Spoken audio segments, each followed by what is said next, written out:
करूंगा, ये हमारे चित्तवृत्ति में आना चाहिए, हमारे विचारों में आना चाहिए।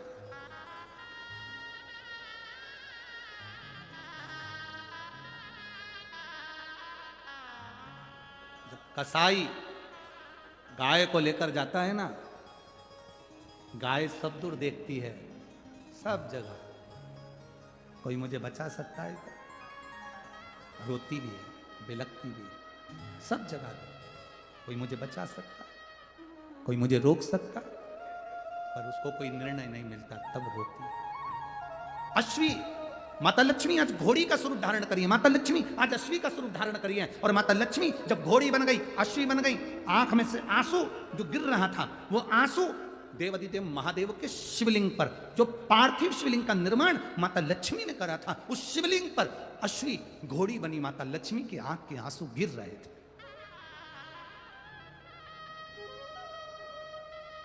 वो अश्रु जो शंकर भगवान के शिवलिंग पर गिरना थे, वो आंसू लक्ष्मी जी के जो जलाधारी थे। समझिएगा, ये शिवलिंग, ये चारों तरफ जो जलाधारी है, ये पार्वती जी का स्थान है। ये जो जलाधारी है, ये पार्वती जी का स्थान है। अश्रु जो गिर रहे थे, भगवान शंकर के शिवलिंग पर गिरते हुए अश्रु पार्थिव शिवलिंग से नीचे की ओर जा रहे थे, और जो जलाधारी थी उस पर आ रहे थे। आप लोग जब जल चढ़ाते होगे, शंकर के शिवलिंग पर चढ़ा हुआ जल भी जलाधारी पर आता होगा। आता है कि नहीं आता? जम के तो बोलो जरा, आता है ना? शिवजी पे चढ़ा हुआ जल जलाधारी पर क्यों आता है? इस जल को डायरेक्ट बाहर क्यों नहीं निकाल दिया जाता है? शंकर का शिवलिंग अकेला क्यों नहीं रखते? उसको जलाधारी के साथ ही क्यों रखते हैं? कभी कभी हम नर्मदेश्वर शिवलिंग लेकर आ जाते हैं, अकेला शिवलिंग रहता है, उसको कटोरी में रख लेते हैं। अकेला शिवलिंग रहता है, हम उसको कपड़े की चोमली बनाकर रख लेते हैं। अकेला शिवलिंग रहता है, हम उसको कहीं पर भी रख लेते हैं। पर उसको जलाधारी पर क्यों रखा जाता है? जलाधारी पर रखने का कारण क्या है? तो महालक्ष्मी शिव महापुराण की कथा कहती है, जब हम शंकर भगवान के शिवलिंग को जलाधारी पर रखते हैं, जल चढ़ाते हैं, वो जल नीचे जलाधारी पर आता है। उसका जलाधारी पर आने का कारण केवल इतना है, क्योंकि मेरे देवादिदेव महादेव ज्यादा से ज्यादा समय तब साधना में लगे रहते हैं, उनके नेत्र बंद रहते हैं, वो साधना में लगे रहते हैं। हम जो जल महादेवों को चढ़ाते हैं, वो जल जब नीचे जलाधारी पर आता है, वो जलाधारी मां जगत जननी जगदम्बा अम्बा दुर्गा भवानी का स्थान है।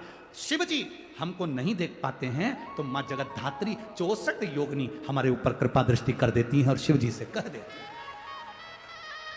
वो जो जल का महत्व है, वो जल जो शंकर भगवान पर चढ़ा, जलाधारी पर आया, और उस जल के महत्व को हम जाने कि हम नहीं कह पाए, पर वो जगत जननी के ऊपर जब जल जाता है शिव जी का चढ़ा हुआ, तब जगत धात्री दुर्गा भवानी स्वयं शिव जी से कहती हैं, ये रोज आती है, रोज रोती है, रोज जल चढ़ाती है, रोज प्रार्थना करती है, इसको तुम्हें स्वीकार करना पड़ेगा, इसका कल्याण करना पड़ेगा। रोज कहती है। चलो और सरल भाषा में समझ जाओ, मेरी धुलिया की जीजियों, बहुत सरल भाषा में समझो। अगर ये समझ में नहीं आए तो सरल भाषा में ही समझो। तुम्हारे घर में काम करने वाली जो नौकरानी हो, सेविका हो, दासी हो, वो कभी सेठ जी से नहीं कहती कि मुझे 500 रुपए की जरूरत है। बोलो सही है कि गलत है? जम के बोलो जरा, सही है। वो किससे कहती है?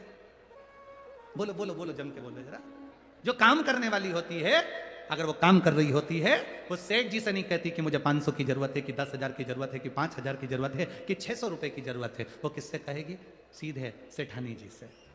भाभी जी, माता जी, जीजी, ओ जीजी, बच्चे की फीस जमा करना है, क्या मुझे 600 रुपए दे दोगी? सेठानी चिल्ला के दौड़ती है, अभी तो दी थी तेरे को अगले महीने में, फिर मांगने आ गई तू। जीजी, अब किसके पास जाऊं? आप ही तो हो ना, मैं किससे कहूंगी? कहूंगी तो आपसे। जीजी आप दे दोगी ना? एक बार जीजी मना करेगी, 2 बार मना करेगी, आखिरी में माँ माँ होती है, स्त्री स्त्री होती है, नारी नारी होती है, दिल पसीज जाता है, निकाल कर 500 रुपए ला कर दे। ले, कब देगी तू? दे दूंगी मैं। मालूम पड़ा वो काम छोड़ के दूसरी जगह चली गई, परंतु इसको मलाल नहीं है। हो ठीक है, दे दिया सो दे दिया, गया ना, कोई बात।